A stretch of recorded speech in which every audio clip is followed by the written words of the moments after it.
Lightning shattered the dark sky, illuminating a terrifying scene.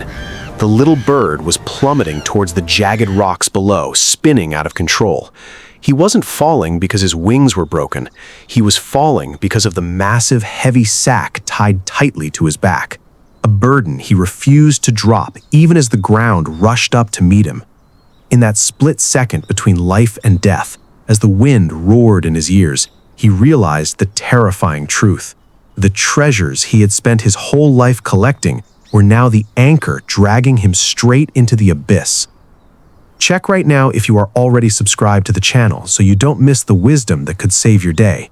Also, write in the comments where you are watching this video from.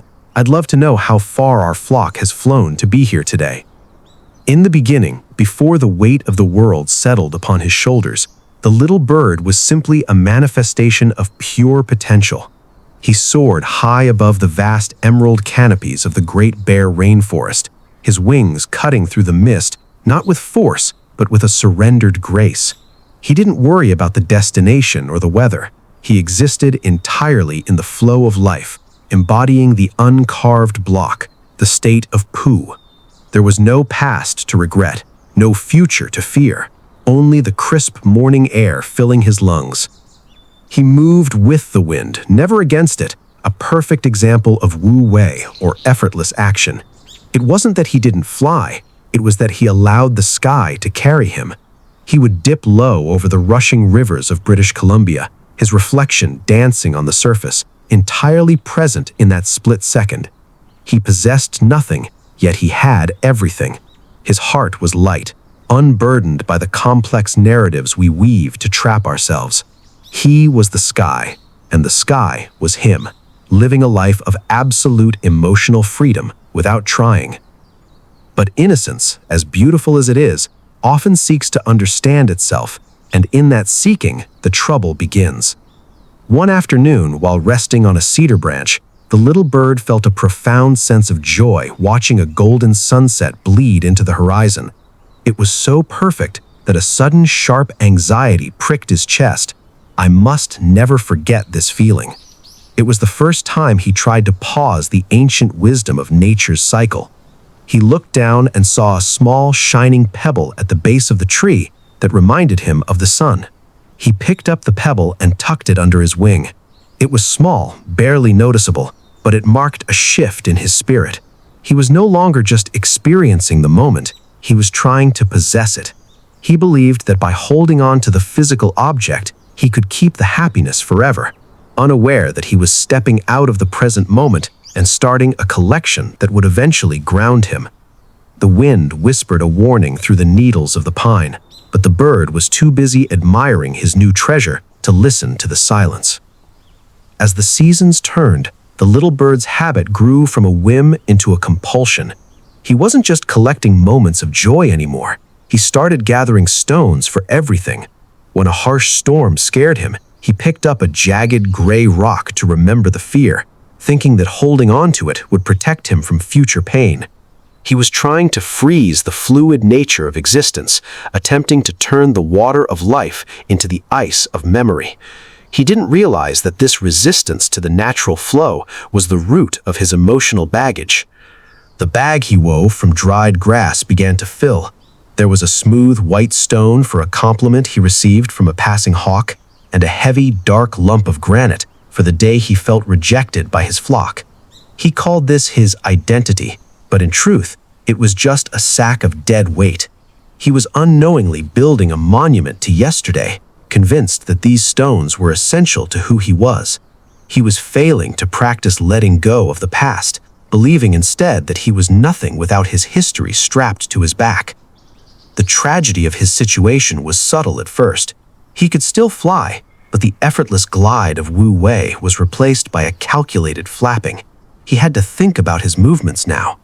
The Taoist wisdom teaches us that life is a river, but the little bird was trying to act as a dam. He spent his evenings polishing his stones, reliving arguments he couldn't change, and celebrating victories that had long since faded. He was trading the vibrant reality of the now for a dusty museum of memories, creating a heavy barrier against inner peace. His friends noticed the change before he did. "Why do you carry that sack?" they would chirp, their voices light and free. "It's who I am," the little bird would reply defensively, clutching his bag of rocks tighter. "These are my lessons, my scars, my triumphs." He didn't understand that he was confusing wisdom with weight. He was carrying the weight of the past as if it were gold, not realizing he was slowly becoming a prisoner of his own making, preparing the ground for a struggle that would test his very soul. The bag was now indistinguishable from his body, a heavy hump that dragged him toward the earth. Flying became a grueling chore. Every beat of his wings required a massive expenditure of ki, his vital energy. While other birds danced in the thermals, ascending with ease, the little bird was constantly fighting gravity, sweat dripping from his brow. He was perpetually exhausted, his mind clouded by the constant chatter of the stones rattling against each other, the noise of overcoming anxiety that he just couldn't silence. He would look at the others with a mix of envy and resentment. "They don't understand depth," he told himself, justifying his struggle. "They live shallow lives. I carry the truth." But deep down, a profound sadness was taking root. He was burning out, using all his strength just to maintain altitude, leaving zero energy for spiritual growth or actual happiness. Just like us, he was spending his precious days fueling the fires of old grievances, oblivious that the art of letting go was the only fuel that could actually sustain him. One particularly windy day, crossing a valley in the Rockies, the weight became nearly unbearable. The headwinds of life were strong, and because he was so heavy he couldn't adjust, he had to crash through them. It's a painful realization. How much of your energy today is being devoured by conversations that ended 10 years ago? The little bird was literally physically manifesting his mental state. He was a creature of the sky acting like a mule of the earth, ignoring the healing from the past that his body was screaming for.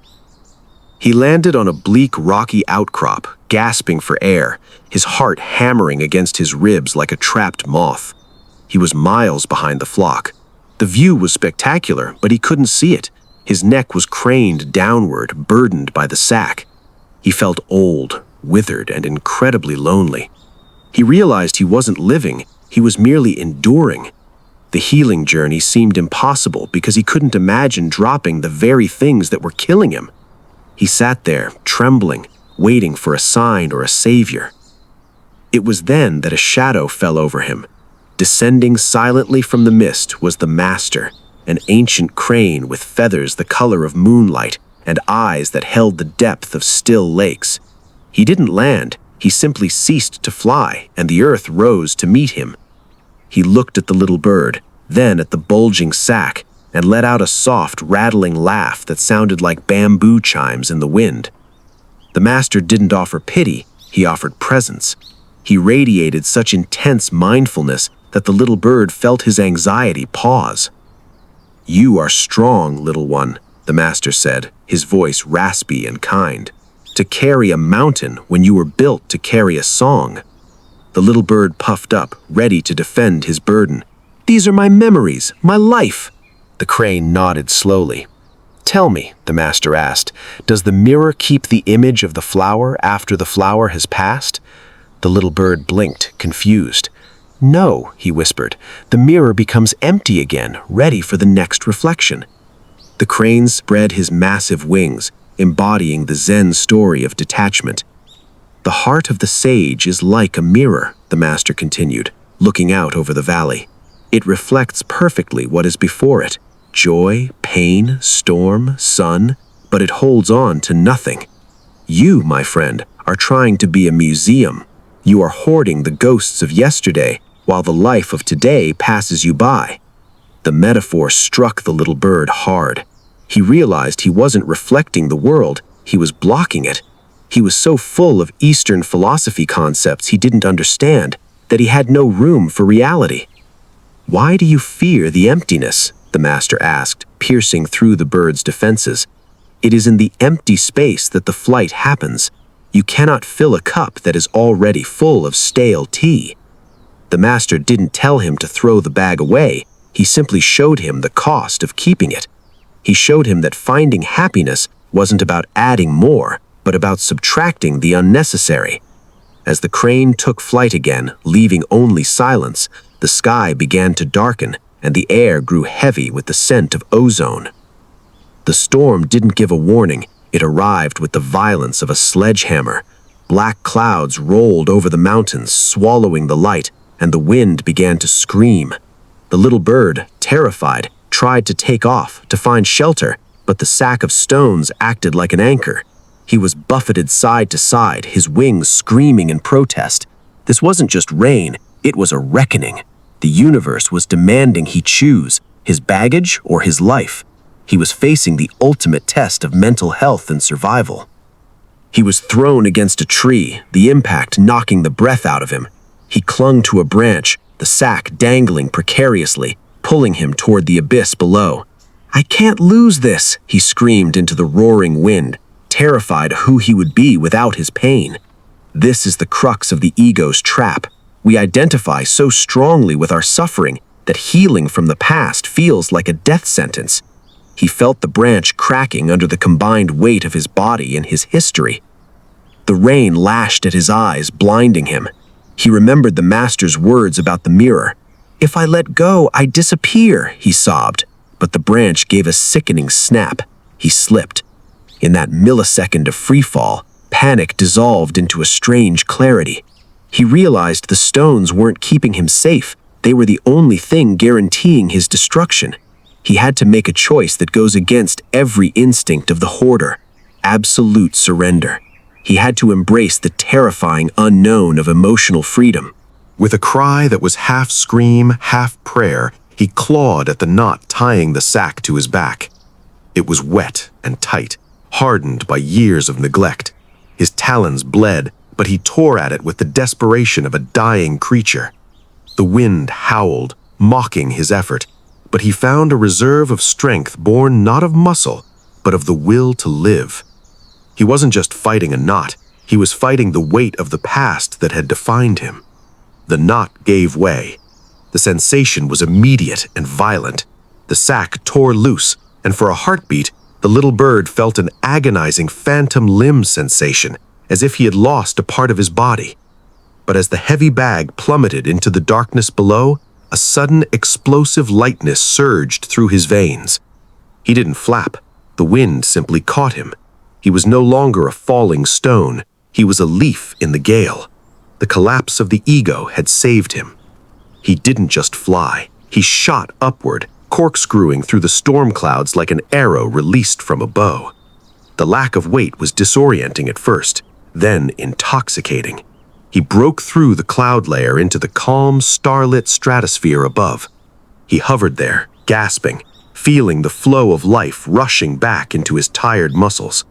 He was lighter than air, suspended in the vast emptiness that the master had spoken of. He was no longer the burdened soul. He was the little bird again, reclaimed by the Tao. Looking down through a break in the clouds, he saw his sack hit the river far below. He expected to feel loss, but instead he watched with curiosity. The sack burst open, and the stones, his precious memories, his heavy grudges, his crystallized fears, spilled into the rushing water. And then a miracle of perspective happened. The river didn't choke on them, it simply washed over them. The sharp edges of his pain stones began to smooth out instantly in the current. He realized detachment wasn't about destroying the past, but letting it return to the flow. The stones were now just part of the riverbed, supporting the water that nourished the valley, but they no longer defined the flow. They were there, but they were no longer his to carry. He understood now. You can visit the river of memory, but you cannot drink from it if you are trying to carry the water in your pocket. He felt a profound sense of Wu Wei return to his wings. He was empty, and because he was empty, he was full of the entire universe. He turned his beak toward the moon and let out a song that had been trapped in his throat for years. It was a song of finding happiness in the subtraction of things. He realized that tomorrow is a land that can only be visited by those who have put down yesterday. With a flick of his wing, he dove back toward the forest, not to land, but to play with the wind, ready to reflect everything and hold on to nothing, finally understanding the true art of release the past. We are all that bird, aren't we? We walk through life convinced that our past is our protection, terrified that if we drop our heavy sacks of regrets and what-ifs, we will somehow cease to exist. But as the master crane showed us, you were not born to be a warehouse of old pain. You were born to be a mirror for new light. So, I have to ask you, what stones are you clutching right now that are keeping you from flying? Is it a harsh word someone said years ago? A mistake you made in your youth? What would you have done in the bird's place? Would you have dropped the sack, or are you still falling? Don't forget to like, subscribe, and share this story. Someone needs it tonight. Please tell me in the comments, what is one heavy stone you are willing to drop into the river today? Writing it down is the first step to letting it go. Make sure you are subscribed so we can reach our goal of 1,000 subscribers together. We have inspiring videos here every single day to help you find your flow. Until tomorrow, travel light.